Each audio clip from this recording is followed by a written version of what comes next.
Complete EB-5 project documentation.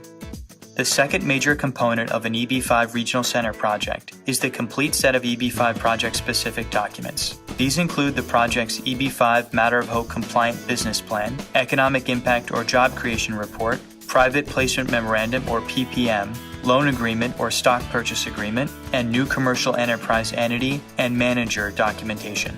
Let's consider once more our hypothetical hotel project in Miami, Florida. Let's say the project is to develop a new Marriott hotel in downtown Miami, Florida. The first document is the EB-5 Matter of Hope Compliant Business Plan, which explains exactly how the proposed investment meets the criteria of the EB-5 program and demonstrates how EB-5 investments will remain at risk and create the required 10 jobs per investor. The second document is the Economic Impact Report, which shows how the project's capital expenditures, in this case construction costs, and projected operating revenues will create a sufficient number of EB-5 jobs for the investors. We've already calculated that this project would create 400 jobs, and so it can support a maximum of 40 EB-5 investors. 400 jobs divided by 10 jobs per person equals 40 investors. Looking at this from a different perspective, the project can take on $20 million of EB-5 investment capital if the project is located in a TEA, or $40 million if the project is not in a TEA.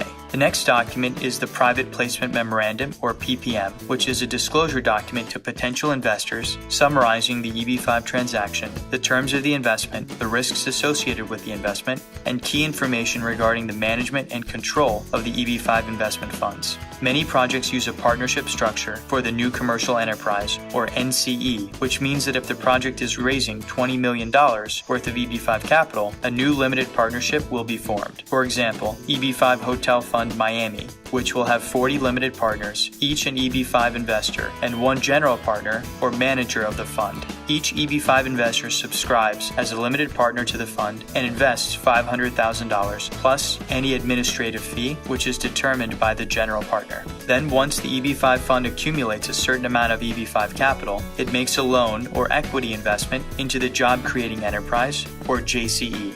The JCE is typically the entity that owns the land and is also the entity responsible for the construction and development of the project. At the end of the investment period, the Job Creating Enterprise repays the loan to the EB-5 fund, which then returns the investment capital and any accumulated returns to investors. Or, if an equity investment, the investors can choose to sell or retain their individual stake in the JCE.